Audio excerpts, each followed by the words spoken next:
Dear learners, welcome to the online course on electricity and safety measures. I am Dr. Rakhi Sharma from School of Engineering and Technology, Indira Gandhi National Open University. Learners, in this session, we are going to learn about the Indian electricity rules and safety. We will discuss the part 2 of this rules. We have already been discussed the electricity rules in part 1 also. So learners, serious accidents can be prevented with the knowledge of electricity rules, regulations and safety procedures. Therefore, it is absolutely essential that you should know what precautions to be taken while using electricity, or more so if you are working in the electricity industry, then these rules become more important. You should know about what are these rules. So the danger arising from the generation, transmission, distribution or use of electricity supplied, as well as in the installation, maintenance or use of any electric lines or electric apparatus, are many dangers are there. So you should know the safety procedures involved in eliminating and reducing the risk of personal injury and damage to the property. Therefore, in this module of this course, you will learn about some selected electricity rules, and in our next sessions, we will acquaint you with electrical safety procedures and the earthing practices. And in the next module sessions of this online course, you will learn about the accident prevention and firefighting techniques. We should also describe the first aid techniques and discuss how to manage a particular situation after an accident has occurred. Learners, you must be familiar with the saying that electricity is a good servant but a very bad master. I am repeating it again.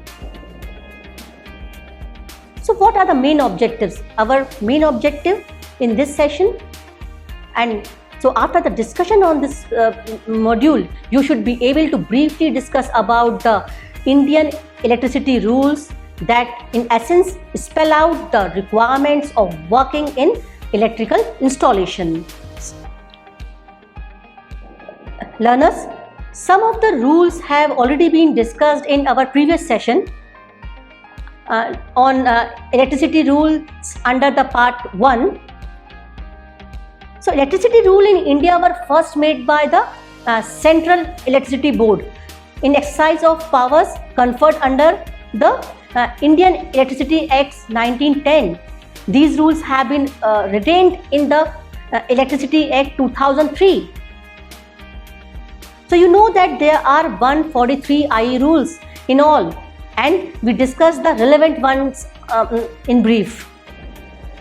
So as I have discussed earlier also, we first state the definition of different gradients of voltage. This is very important to know, because this is very in the common term we say low voltage, high voltage, medium voltage, extra high voltage. So what are the limits? What are the different voltage gradient for this? So the low, when we say low voltage, that means the voltage which is not exceeding 250 volt. When we say medium voltage, the voltage not exceeding 650 volt. High voltage, that means the voltage not exceeding 33 kV. That means it is coming between the 650 volt and 33 kilovolt. If I say extra high voltage, that means the voltage exceeding 33 kilovolt. As per the these rules, overhead lines are covered under the rules 74 to 93. We have already seen some important rules in our previous session. Now we are discussing further. So overhead lines are covered, rules 74 to 93. So the factor of safety for various supports means poles, structures, is as under. For metal supports, this is the factor of safety 1.5. Machinery processed concrete support, factor of safety 2. Hand molded concrete supports 2.5. For wood support, the factor of safety 3. Factor of safety or safety factor, both are same. So the factor of safety is what? This is usually refers to one of two things, we can say. The actual load bearing capacity of a structure or component. So it refers this, that means actual load bearing capacity of a structure or component. And second, the required margin of safety for a structure or component according to the code, law or design requirements. So very basic equation to calculate the factor of safety is the ratio of ultimate means maximum stress to typical stress, that means maximum stress to working stress. So a factor of safety, if we say 1, it means that a structure or component will fail exactly when it reaches the design load and cannot support any additional load. Structures or components with safety factor less than 1 are not viable. Basically, 1 is minimum, we can say. So with the equation or this factor of safety 2 means that the component will fail at twice the design load, or so on, we can say. If the consequences of failure are significant, such as the loss of life, personal harm or property loss, a higher factor of safety will be required by the design or by law. So another consequences is the cost also here. How much extra cost does it cost per part to achieve the certain factor of safety? Because if we increase the factor of safety, that means the cost involvement is also more. So, and is that a viable business model? We have to think all these things. So the minimum clearance above the ground of lowest conductor, or as per these rules, I'm saying minimum clearance above the ground of the lowest conductors along and across a street is given here. You can see in the figure. One side is a pole, second side of the road there is a pole. So across the street, what should be the minimum clearance above ground? And along the street, what should be it? So in case of the you can here, in case of this is 5.6 meter and 6.1 meter in case of the low and medium and high lines this above the ground. And here along the street, this is 5.5 meter and 5.8 meter. So minimum clearance above the ground of lowest overhead conductor, there may be various conductors at different heights. So we are considering only the lowest conductor. So that means the clearance above the ground for the lowest conductor, overhead conductor, across and along the street is here is I'm showing it here in the form of table. So in case of the low and medium voltage lines, for across the street, the clearance should be 5.8 meter, and along the street it should be 5.5 meter. Now for the high voltage lines, this clearance above the ground should be, across the street should be 6.1 meter, and along the street should be 5.8 meter. Now clearance above the ground of overhead line conductors elsewhere other than across and or along a street. So we have seen that what is the minimum clearance across and along the street. Now see that what it should be elsewhere. So let us see this table. This is representing the various lines, overhead lines at various voltage levels, and representing the clearance above ground. So for the low, medium and high voltage lines up to 11 kV, if these are the bare lines, that means no insulation is there over the conductor. In that case, the allowable this clearance above ground 4.6 meter. It should be minimum 4.6 meter. Then low voltage or a medium or high voltage lines up to 11 kV, if these are insulated, then 4 meter. That means bare lines more prone to the danger. So that's why the height we are increasing here. This is 4.6. In the case of the insulated, it has been kept 4 meter. High voltage lines above 11 kV, the clearance above ground should be 5.2 meter.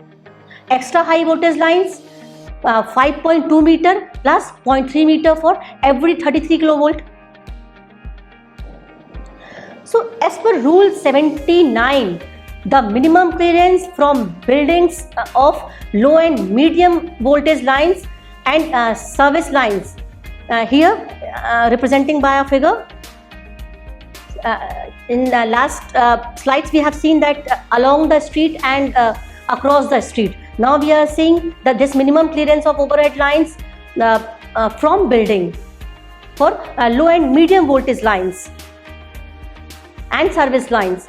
So any conductor less than and above clearance should be adequately insulated and should be attached at suitable intervals to earth bearer wire having a breaking strength of not less than 350 kg. Here 2.5 meter we are saying vertically, vertical clearance or vertically, and 1.2 meter horizontally clearance from building for the low and medium voltage lines, not exceeding that means by 250 volt. Learner, as per rule 80, the clearance of high and extra high voltage lines from building, what should be? Vertical clearance and horizontal clearance, just like the low and medium voltage lines. Here we are giving it for the high voltage lines. So high voltage including 33 kV, it should be, the clearance should be 3.7 meter.